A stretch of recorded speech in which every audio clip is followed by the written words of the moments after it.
It's very easy today to set up a new category, but you know what? Most companies don't want to do that. They're looking for ways to introduce better products. The key question to ask yourself when you have a new product is, first what? Try to invent a category. Marketing today is more a battle of category than it is a battle of brands. That's the law of the category. The next law is the law of the mind. It's better to be first in the mind than it is to be first in the marketplace. See, now it gets a little more difficult. It's not enough just to introduce the first product in a category. It's not enough to set up a new category you can be first in. You got to use this in order to get in the mind first. For example, the first commercial computer was not IBM. It was Sperry Rand's Univac. But you see, they didn't mount a massive marketing program like IBM did. IBM put all their resources into the commercial computer, and they won the battle for the mind. They got in the mind first. The same thing is true of personal computers. The first personal computer was the MITS Altair 8800. Who's ever heard of MITS Altair 8800? I mean, that product is just as famous as Bert Hinkler. Nowhere. Who got in the mind first? Apple. Apple got in the mind first, and people think that Apple was the first personal computer. Not true. Now think about the word Apple as opposed to the name MITS Altair 8800. Apple is a nice, simple, easy name to remember. If you want to get in the mind first, you have to do the same thing. You have to have a nice, simple, easy name to remember. That's the law of the mind.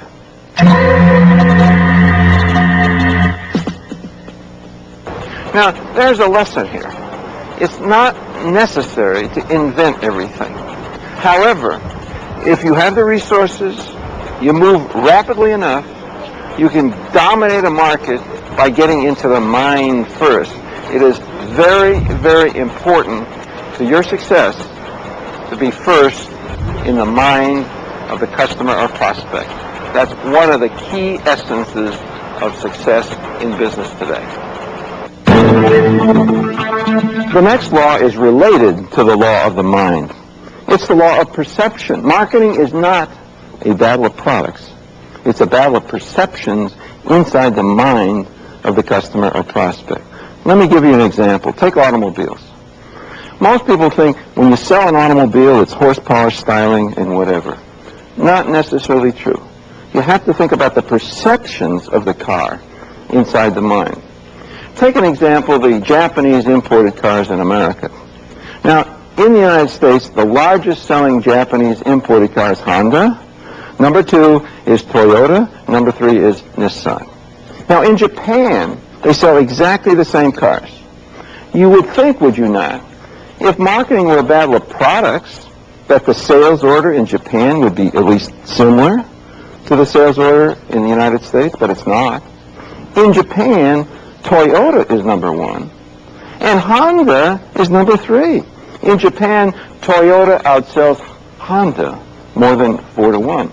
The cars are the same, but the minds are different.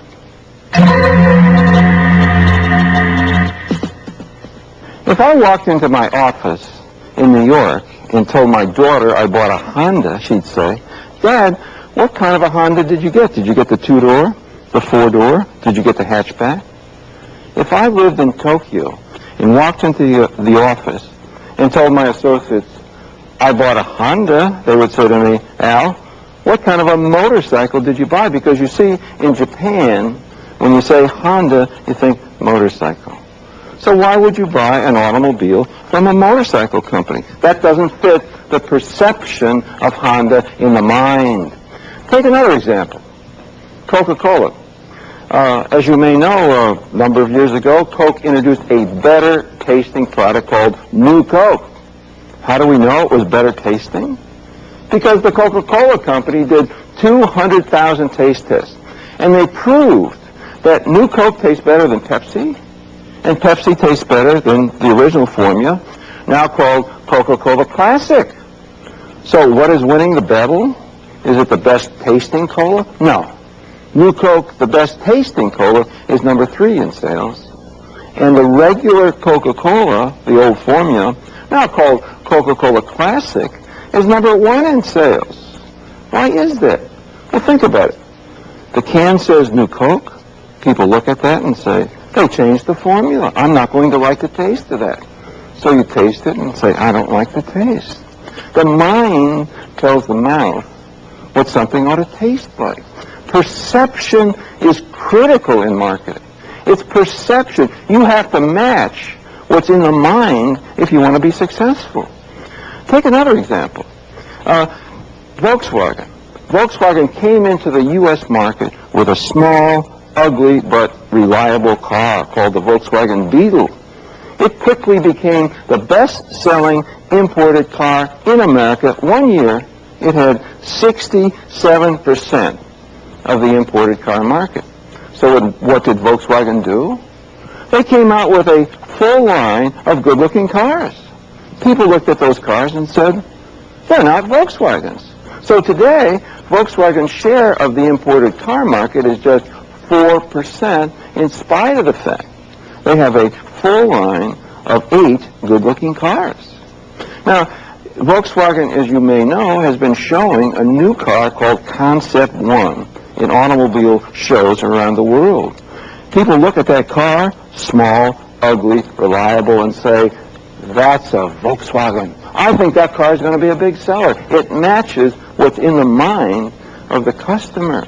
That's the law of perception. The next law is the law of focus. The most powerful concept in marketing is owning a word, just a simple word, in the prospect's mind. Take an example. Emery Air Freight was the first and largest air cargo carrier in America. What did Emery Air Freight offer? Everything. Anything you wanted to ship. Small packages, large packages, overnight service, 2 or 3 day delayed service. Anything you wanted to ship, you could ship via Emery Air Freight. What did Federal Express do? Federal Express narrowed the focus to one service, small packages overnight. And today, Federal Express is a much bigger company than Emery. As a matter of fact, Mr. Emery got fired. Now, what is the advantage of narrowing the focus to overnight service only? It's because Federal Express owns the word overnight in the mind of the customer. When people want to ship a package overnight, they say, let's FedEx it. That means overnight service. Take another example, pizza. See, the pizza market isn't one market. It's at least 3 markets. It's the eat-in market, the restaurant tables and waitresses. It's the take-out market, you take the pizza home. And it's the home delivery market. Now, Pizza Hut is the leader. They have the advantage of being first. But the number 2 and 3 brands are the ones that just sell a slice of the market. For example, Domino's Pizza is the number 2 brand. They focused on home delivery. By focusing on home delivery only, they were able to put that concept in the mind. When you think home delivery, you think Domino's Pizza. Now, Little Caesars, on the other hand, focuses on the takeout pizza business. Now, takeout is the cheapest way to sell a pizza. You have no waiters or waitresses or tables. You have no delivery trucks. So their focus is 2 pizzas for the price of 1.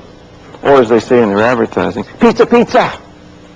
They spend $50 million saying, pizza, pizza, pizza, pizza. Believe me, after 2 weeks or so, that idea is firmly embedded in the mind. If you want 2 pizzas for the price of 1, you got to go to Little Caesars.